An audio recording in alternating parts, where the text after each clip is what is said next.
Hey everyone, welcome to today's Explainer. We are taking the daily current affairs from July 23rd, 2026 and transforming them into a structured, highly memorable tour of India's rapid sector development. If you want a razor-sharp understanding of exactly where the nation is heading, you are absolutely in the right place. Let's make this information stick, shall we? Rather than just tossing out disjointed facts, we're using a pillars of a nation approach today. Our agenda: governance and law, social welfare, defense, and finally, leadership and strategy. Kicking things off with pillar number 1, governance and law, specifically looking at the Uniform Civil Code. Right out of the gate, the number 4 is highly significant right now. Madhya Pradesh has officially become the 4th state in all of India to introduce and pass a Uniform Civil Code or UCC bill.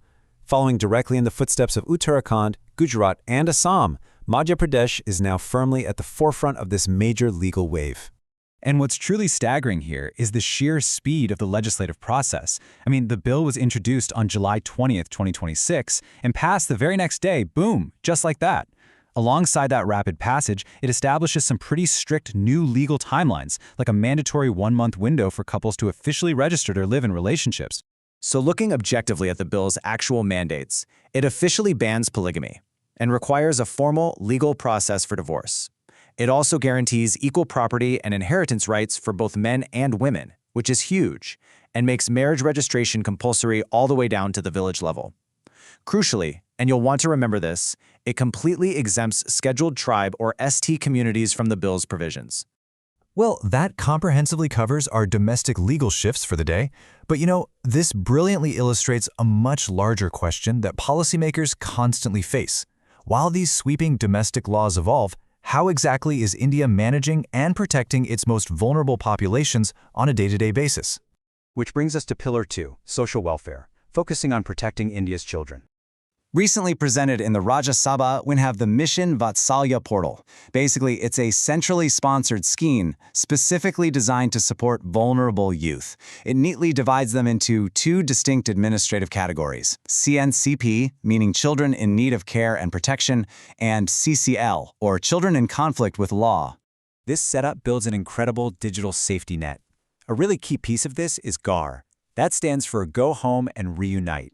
And honestly, that's a fitting acronym since GAR literally means home in Hindi.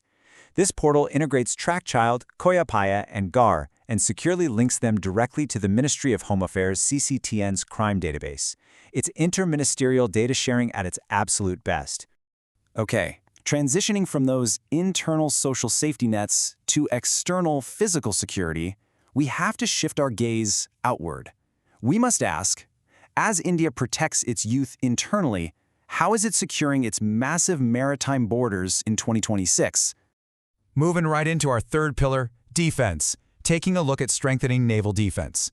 Get this, the newly commissioned INS Malvan operates under the striking motto, Silent Claws. It's an identity deeply rooted in Indian history.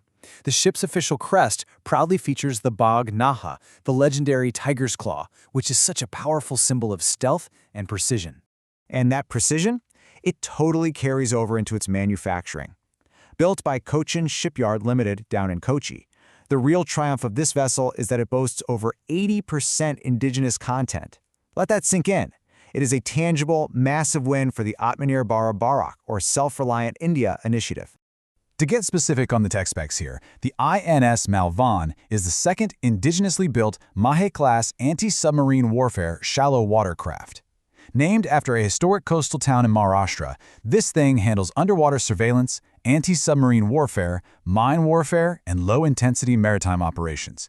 Basically, it's a highly versatile shallow water predator. Wow! So, we've definitely covered a lot of ground.